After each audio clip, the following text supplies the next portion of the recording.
اعوذ باللہ من الشیطان الرجیم بسم اللہ الرحمن الرحیم 11ویں جماعت کے ہونہار طالب علم السلام علیکم۔ امید ہے کہ آپ خیر واپس ہوں گے۔ کل کی ویڈیو کلاس میں ہم نے غزل کے بارے میں آپ کو جانکاری دی۔ تو غزل کے لغوی معنی یعنی جو لغت کے معنی ہیں، عورتوں سے باتیں کرنا یا عورتوں کے متعلق باتیں کرنا۔ اصطلاحی شعر میں غزل اس صنف سخن کو کہتے ہیں جس کے پہلے شعر کے دونوں مصرے آپس میں ہم قافیہ اور ہم ردیف اور ہم بہر۔ تو میں نے آپ کو پہلے بتایا کہ قافیہ اور بہر اور ردیف کس کو کہتے ہیں۔ تو باقی تمام اشعار پہلے شعر کے قافیہ اور ردیف کے اور وزن پر کہے جاتے ہیں۔ تو غزل کے پہلے شعر کو مطلع اور آخری شعر کو مقطع کہتے ہیں۔ تو جس غزل میں ایک ہی موضوع پر بات کی جائے تو اسے غزل مسلسل کہتے ہیں۔ اس کے علاوہ شاعر اپنا تخلص یعنی کہ جو اس کا قلمی نام ہوتا ہے وہ غزل کے آخری شعر میں لکھتا ہے۔ تو یہ غزل کے بارے میں آپ کو تھوڑی جانکاری تھی۔ تو آج ہم اگر آپ کتاب کا پیج نمبر 113 نکالیں گے تو آج ہم اردو غزل کی تاریخ کے بارے میں پڑھیں گے۔ غزل کا ارتقاء، غزل کب سے شروع ہوئی اور غزل کہاں سے اس کا آغاز ہوا۔ اردو غزل کی تاریخ۔ اردو غزل گوئی کا آغاز دکن میں ہوا۔ جو اردو غزل کا آغاز ہوا وہ دکن میں ہوا۔ سلطان محمد قلی قطب شاہ اردو کے پہلے غزل کو شاعر ہیں۔ تو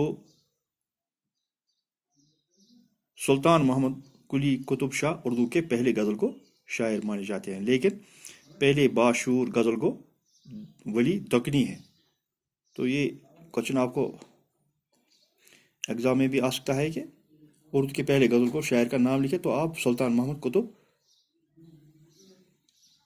محمد قلی قطب شاہ لکھ سکتے ہیں، لیکن پہلے باشعور غزل کو ولی دکنی مانے جاتے ہیں، جنہوں نے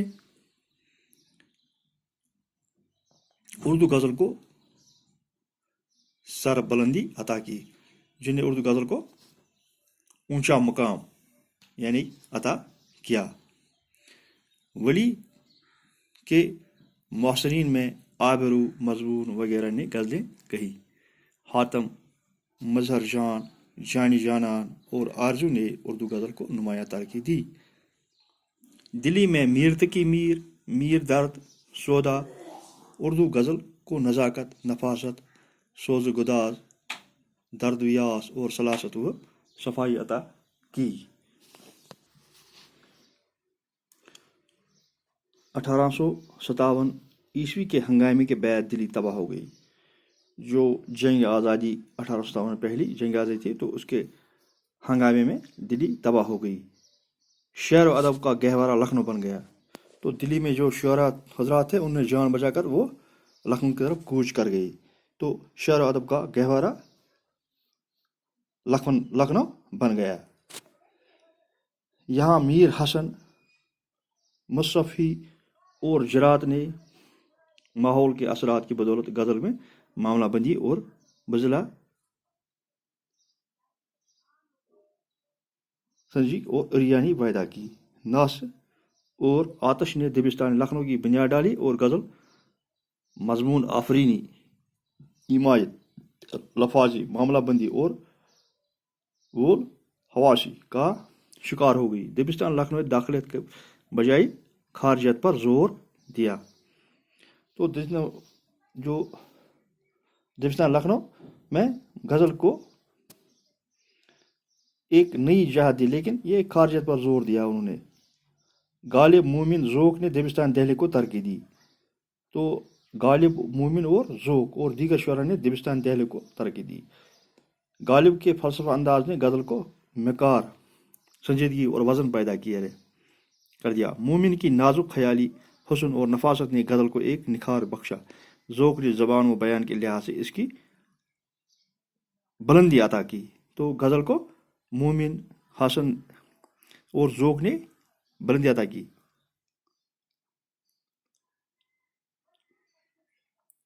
गदर के बाद जहाँ एक तरफ लखनऊ शेर व अदब का मरकज़ बना, वही दूसरी तरफ रामपुर, हैदराबाद और भोपाल दरबार में भी शोरा की पजीराई हुई।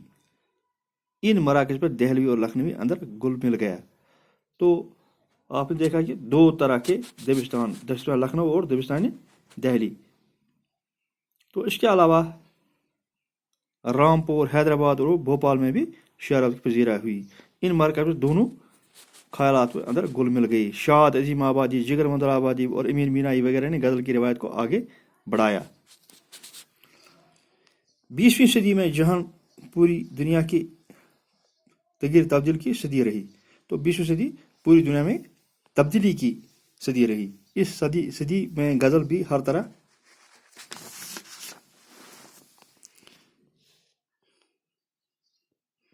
तब्दीलियों का शिकार हुई। इसकी हैत बदलने का नाकाम तजुर्बे हुए, लेकिन इसके मौज़ूआत में ज़्यादा हमगिरी पैदा हो गई। इस सदी की आमद के साथ ही अल्लामा इकबाल रहमतुल्लाह अलैह ने गज़ल की दुनिया में इनकलाबी तब्दीलियाँ पैदा की। तो अल्लामा इकबाल ने गज़ल की दुनिया में इनकलाबी तब्दीलियाँ, यानी कि वो तब्दीलियाँ पैदा की जिनसे इनकलाब पैदा हुआ। हसरत रवायत की बाज याफ्त में मगर रही तरक्की पसंद तहरीक ने शोरा की सोच और शायरी का अंदाज बदल दिया। जो तरक्की पसंद शोरा ने शायरी का अंदाज ही बदल डाला। गमी जाना की जगह गमी रवा ने ले ली, यानी जो रवा हालात थे उन्होंने उसकी जगह ले ली। मजदूर और गरीब की हमायत के लिए गज़ल को भी लाल वर्दी पहनाई दी गई। तो अब तक गज़ल को ज़्यादातर हुस्न, इश्क और महबूब का जिक्र होता, लेकिन अब तरक्की पसंद शोरा ने इसका अंदाज ही बदल दिया। गमी जाना की जगह गमी रवा ने ले ली और मजदूर और गरीब को हिमायत के लिए गज़ल को लाल वर्दी पहनाई दी गई, यानी गज़ल में गरीब, मजदूर और किसान को भी जगह मिली। फैज़ अहमद फैज़, जानिसार अख्तर, मखदूम मोहिद्दीन, मजाज, लखनवी वगैरह ने गज़ल के ज़रिए अवामी उमंग को तर्जुमानी की। तो ये वो शायरा हैं जिन्होंने अवामी उमंगों की तर्जुमानी की, जानिसार अख्तर, फैज़ अहमद फैज़ और मखदूम मोहिद्दीन वगैरह ने। जदीदियत की आमद और 1947 के बंटवारे के साथ गज़ल का रंग भी आहंग बदल गया। तो जदीदियत,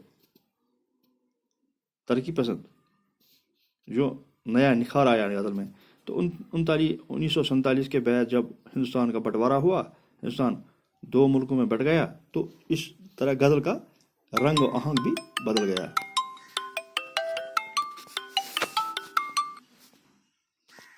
इज्तिमात की जगह इनफराद ने ले ली, उम्मीद पर नाउम्मीदी छा गई।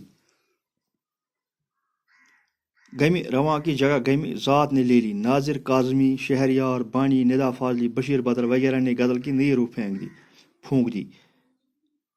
बरकी ज़राया अबलाग तरसील की बेहंगम तरक्की ने पूरी दुनिया के आलमी गाँव में बना दिया। तो जो तरक्की हुई कंप्यूटर के, टीवी वगैरह, रेडियो, इसमें से बेहंगम पूरी दुनिया में एक आलमी गाँव बन गया। टेक्नोलॉजी की तरक्की के साथ इंसानी सरहदों को रोंद कर मशरिक मगरब को किया। ऐसे हालात में आलमी इंसान के मसाइल और मामलात को गज़ल के मौज़ूआत के बन गई। जिस तरह माबैद जदीद दौर शुरू हुआ, इस दौर में भी शोरा ने उर्दू गज़ल को आलमी मसाइल का तर्जुमान बना दिया।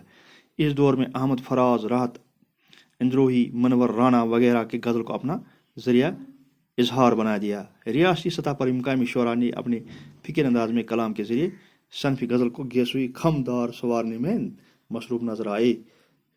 गरज गज़ल असर हाजिर में अपना पूरी आबताब के साथ उर्दू शायरी की मुमलिकत पर राजमान है। तो ये गज़ल के बारे में आपको इर्तिका के बारे में जानकारी थी। तो उम्मीद है कि आपको इससे इस्तेफादा होगा। आप ये दोबारा इसका इयादा करें ताकि आपको पूरी गज़ल के बारे में, गज़ल के इर्तिका और इसके तारीख के बारे में पता चलेगा। उम्मीद है कि आप इससे इस्तेफादा हासिल करें। कल हम अगला आपको वीडियो क्लास देंगे। बाकी वसलाम।